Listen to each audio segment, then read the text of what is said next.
So, this is your girl, the Indigo, and I am coming to you because I was supposed to have made this video like some years ago, but I've been flexing on myself, and I just feel like this year specifically has truly been a time for me to believe the shit I say. I do things and I feel like I don't do them necessarily consistently, but I do see the result of it, so I know it's factual, but my follow-through game is weak sauce. And just to actually give context, because I know I just started talking, as far as being plant-based, so backtrack. Sorry, that was my phone. So essentially backtrack, I was pescatarian for 7 years, I think. Yeah, I think pretty much 7 years, and I ended up being vegan for like a year and some, and then I kind of like glitched out. So innately I wanted to start pescatarianism in high school, but as all non-plant-based people, they don't really understand, so I didn't necessarily have the environment to cultivate that. However, when I did end up leaving and I went to college and I had my experience and I decided to commit to my spiritual journey, I committed to that lifestyle, and I was vegan for a few months, I think in the first few years of me doing it, and then I went to pescatarianism, partially because I think my spirit was telling me that it's not something I was ready for at the time. So my reason for being plant-based, it has nothing to do with the animals, and I know y'all are probably like, not the animal. It has absolutely nothing to do with the animals. I don't really try to make it about the animals, because in the same right we're saying, what about these animals? We forget about the other animals, like when we cut down trees in the fort, whatever. That's neither here nor there. So the main reason I was plant-based was my theory of energy transference. So what you put on your plate has a history, and as people love to say in this new age, energy doesn't die, it transfers. And so I started to sit back and think, one, I was just never, let me be real, I was never a big meat person. I was more of a carbs person. Like, give me a biscuit, give me some mac and cheese, give me some toast, give me pancakes. I'm set for life. Like those, that was just my sauce. So I didn't really feel like I was missing out on meat for real, for real. When I first committed to my spiritual journey, what I did recognize was that everything has a history. So that means when I consume food, whatever's on my plate has baggage. And just seeing the condition that a lot of these animals were in prior to getting on my plate, not only that, like the state of affairs that they were also in, like a lot of them are scared, a lot of them have been tortured, because these slaughter homes don't care. They really don't. Some of them have sex with these animals. Some of them do rituals with these animals. So because I couldn't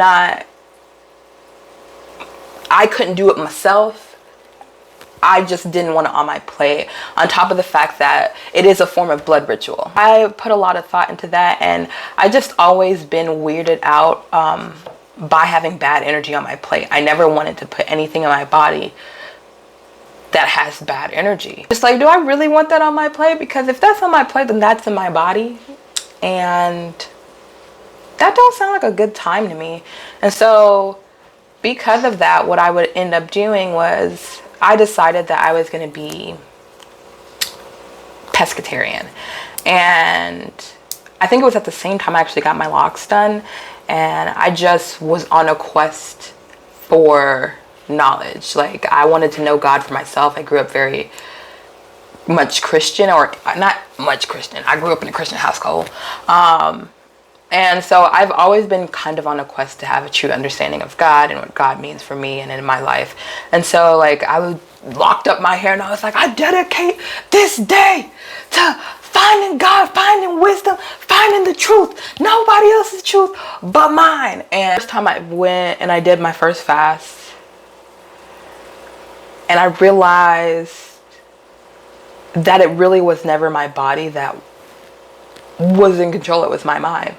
And that kind of opened a lot of doors for me. So I was pescatarian for a while. Like I said, I think after 7 years into it, I was like, you know what?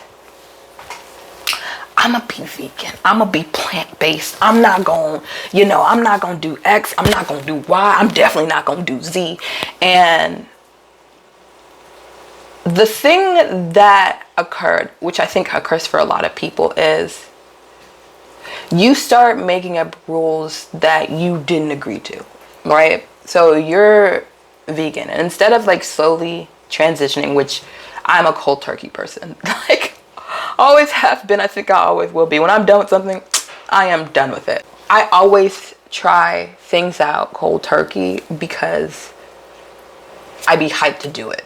And it works really effectively for me, and sometimes, but things like eating and certain habits that we already kind of create around things are a little bit harder. However, when I became vegan, it really wasn't that hard. It was like one day I was like, I don't want to do this, and I didn't do it, and I didn't do it for like a year and some.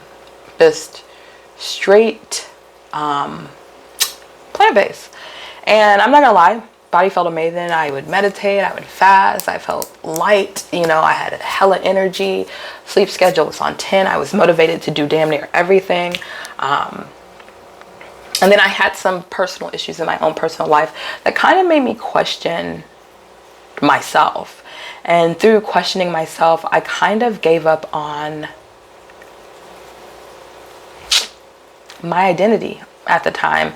And what I realized was, I think it was I was eating something and I realized that it wasn't vegan, and it was just like, damn, my whole existence is a lie. And I'm a Pisces moon, so I'm hella dramatic about shit like that.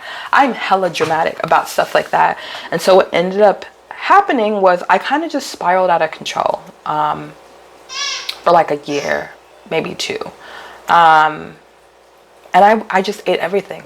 Anything, everything, things I had never eaten, things I knew my body didn't like.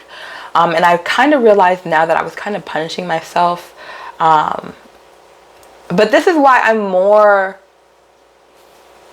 I be hype on plant-based over veganism, because I feel, one, it's not my place to tell people how to eat. And then 2, honestly, the 80-20 rule works effectively for a lot of bodies. The main issue with eating things like meat is, 1, how obviously meat is processed, 2, the energy in which the meat was consumed, and then 3, the frequency in which you consume it. A lot of our ancestors, did they eat meat? Of course, but they did not eat it 3 times a day, and they did not eat it multiple times a week, and they did not eat it every fucking month either. That's a lie that we've been taught. Like, I was talking to one of my friends, and he's from Cameroon. He said he literally eats meat once a year. And I feel like in that regards, understanding to be mindful about things makes sense, especially if you have your farm. You know what I'm saying? You're eating off your own land. You're also cultivating relationships with said animals as well. I say, have at it.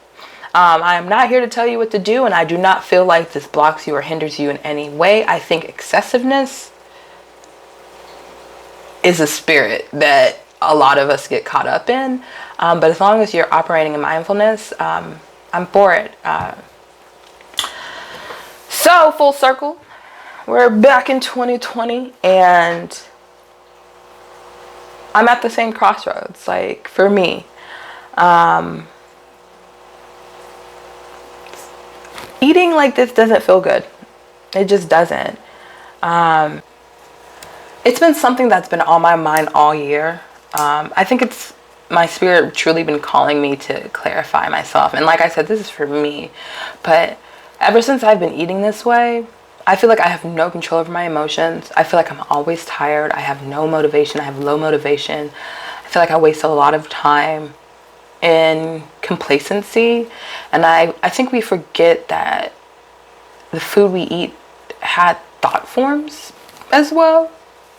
You know, and what I've come to terms with is that, like, you know, it was a cow that probably lived in a 6x6 container.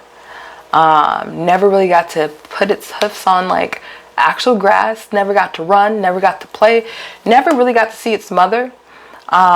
Then forcibly impregnated and then milked, and impregnated and milked, only living about 4 years, in which it's hung upside down. Also terrified because a lot of those slaughter homes don't care about these animals. Then slaughtered by the neck, where it convulses and, you know, begs for life. And what a traumatic way to go out. And then here I am eating a burger, like comfortably, you know. And it's not to say that fruit and all that jazz don't have their own thought forms, but they're also in Mother Gaia, are they not? So they live within nature in itself, but a lot of the meats, and that's, you know, that becomes semantics, because then it's organic versus natural versus all of these different things. But what we're all really looking for from fruits and vegetables is obviously electricity, or being alkaline. And this year has been a very much an eye-opener when it comes to food, but because I got the clarity that I had back then when I was eating the way I deemed correct, where I could literally hear my blood, I could literally hear my internal organs. I knew exactly what hurt and what it was, because I was so connected to my body. I had that, but I was eating like crap, and so I could feel a lot of the disconnect. Going to sleep right after eating, like, it's the biggest thing. Not being able to actually have real dreams, you know, my psychic abilities not being as accessible to me, me also adopting other negative lifestyles, so it's like a negative equaled another negative, and it just felt like a domino effect. And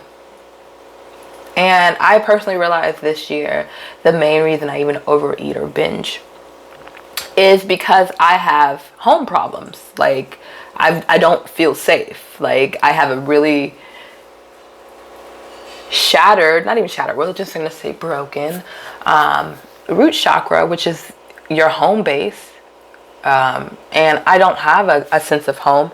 And I've always felt the need to protect myself, even when I used to live home. And I kind of created an armor around myself with food.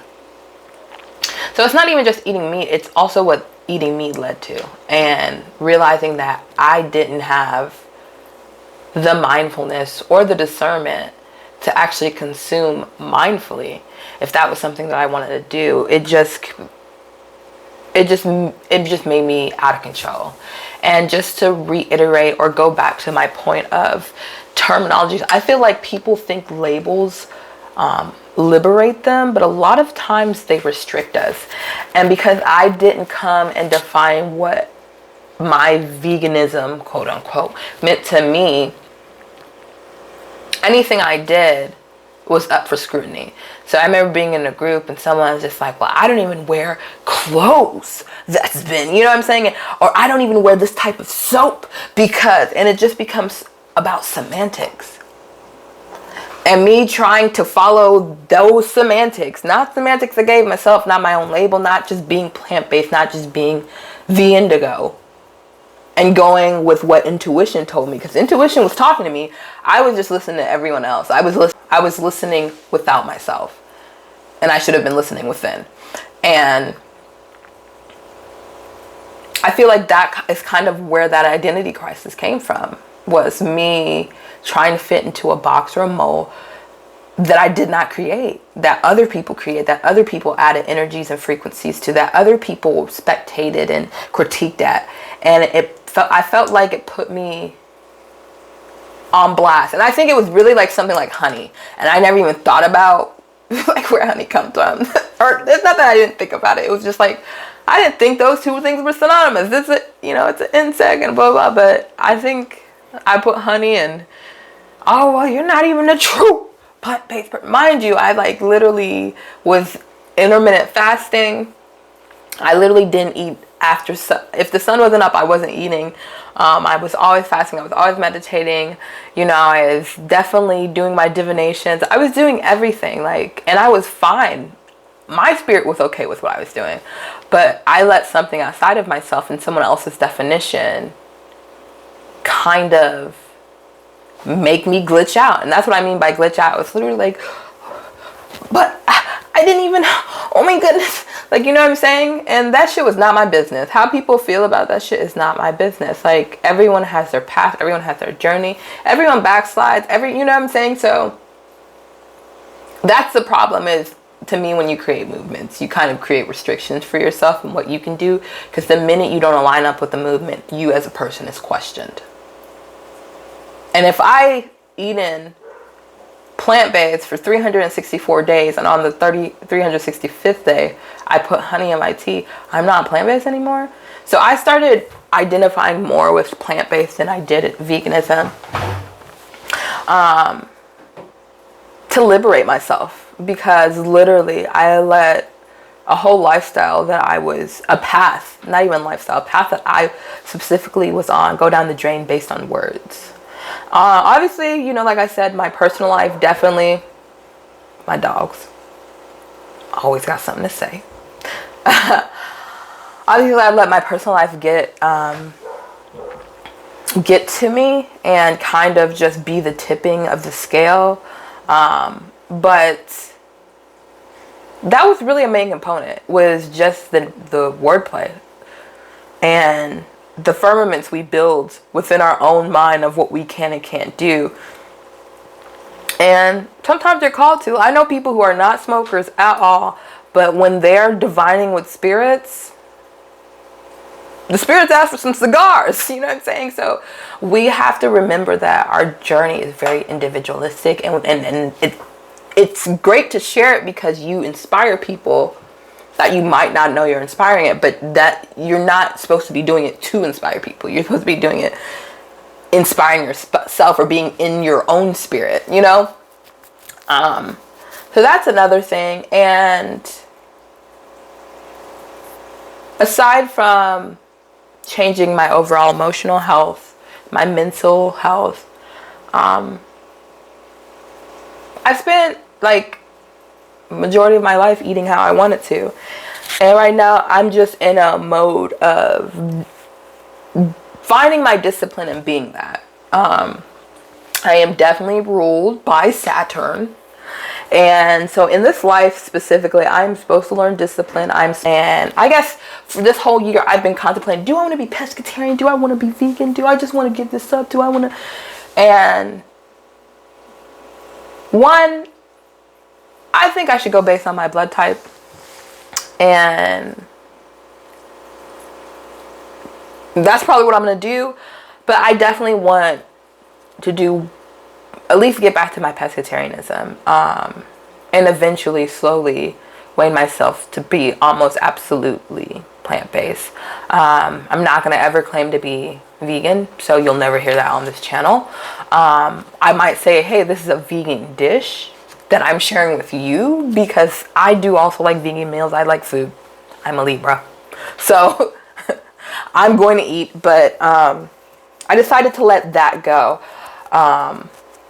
So what I will be doing, and I'm like all over the place because I was supposed to write an outline for this and got caught up in doing a bath. So what I will be doing is, my friend gave me the IAmSurvivingVegan Detox, and it is supposed to help detox all the toxins and the parasites from their body. Because like I told you guys, I feel like I don't emotionally control myself sometimes. Like, it's outside of me, and it kind of is very conclusive to the idea that I have parasites or worms.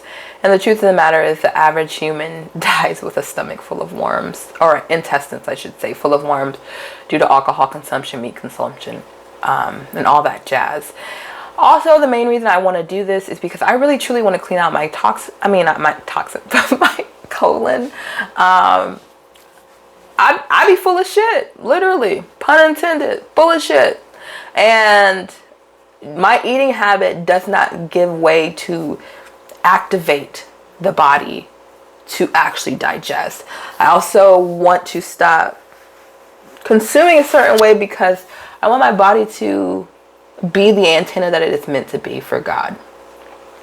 It's really that simple. I want absolute control over my body. I want my flesh to bend to my mind. That's where I'm at right now. And I'm so serious about it. And so I've decided to make this because I want to keep accountability for this. And also to remember why I started it in the first place. You know, let's not even talk about you. I spent a large majority of my life just kind of eating the way I wanted. And it shows, you know. And as you can see, I've been doing the detox a little bit, and all of that toxins are coming up as bumps. Body, this is literally where your intestines would be. My body's like, dang, you've been out here, like just acting a freaking fool. And I feel like for me specifically, because I feel like I lack control, this getting control over my food, having discipline, saying that, you know what, I'm gonna eat fish maybe once a month. I'm gonna eat this as a reward system, because I'm not going back to eating meat. I'm just not. I'm not gonna eat red meat, any kind of meat. You know, seeds, produce, veggies, person 80% of the time.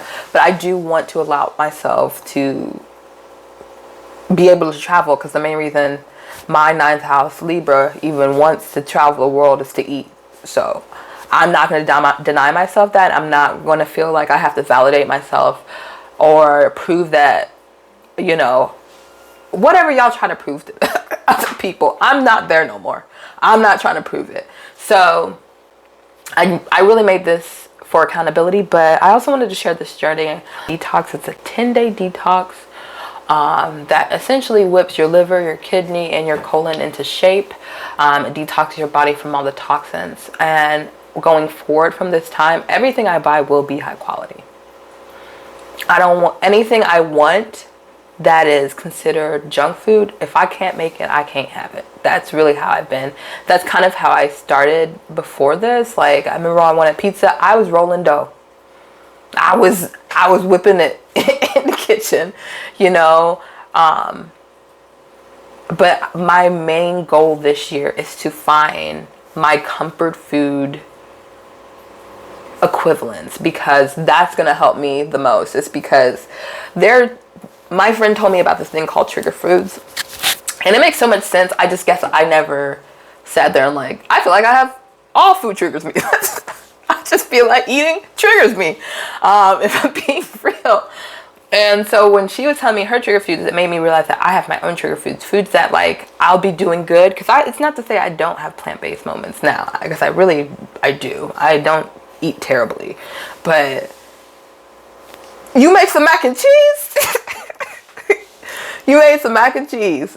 Okay, anything tacos related, like, I don't know, you know, and I love, don't judge me, okay? So I'm essentially going to make copies for my alternative food and perfect those recipes to the point that my favorite comfort foods are foods that are actually good for me. And when I do things like I said, they're just going to be reward systems. But I will not be backsliding to beef, will not be backsliding to chicken. I really don't eat pork, so it's not much to say there.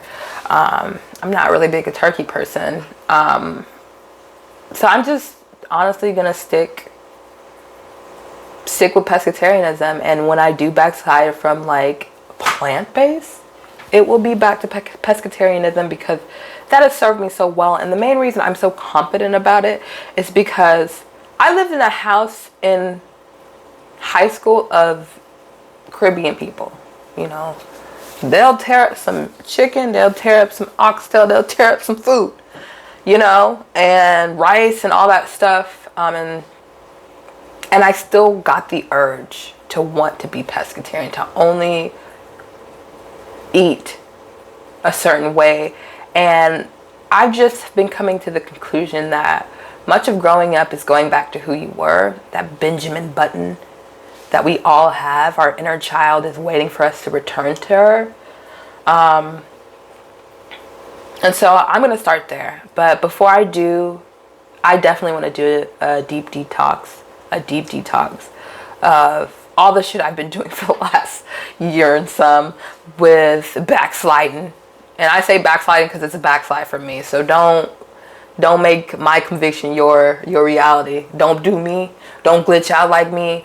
Like, do you, honestly, and do what your spirit moves you to do. But I have been moved to detox, and I just personally don't want to meet Saturn, because Saturn's coming back as my Saturn return is like, I'm in the shadow right now, but it's here. Like, it's damn near here. I don't want to meet Saturn slipping. I do not want to be disciplined slipping, because karma will get my ass. I am ruled by Saturn. So I, of all people, need to get my whole life together. So I've been utilizing, the energy of Sagittarius to really redefine myself, really create a new me, because as we know, Sagittarius is a great creative space. And everything that I killed, all those mentalities that I thought were things I needed, I killed in Scorpio. And right now I'm just building up so that when Saturn meets the girl, she don't got nothing to say to me. You feel what I'm saying? She don't got nothing to say to me because I'm already on my 10s and Qs. It's just time. It's also just time for me to stop sleeping on myself, to stop not being who I know I'm supposed to be, to stop trying to give myself excuses and out on what, how it should be. I've spent a majority of my life eating like I don't care. Like, I can spend the same amount of time actually giving it 2 issues about myself, and that is the goal. So, thank you for watching. If you aren't subscribed, please subscribe to me. Don't forget to like this video so that others can be inspired to follow their truth as well. You can follow me at INNERgetic Indigo on pretty much all platforms. And I will see you guys when I see you. They say I'm out of control, I'm out of control. I'm out of control, I'm out of control.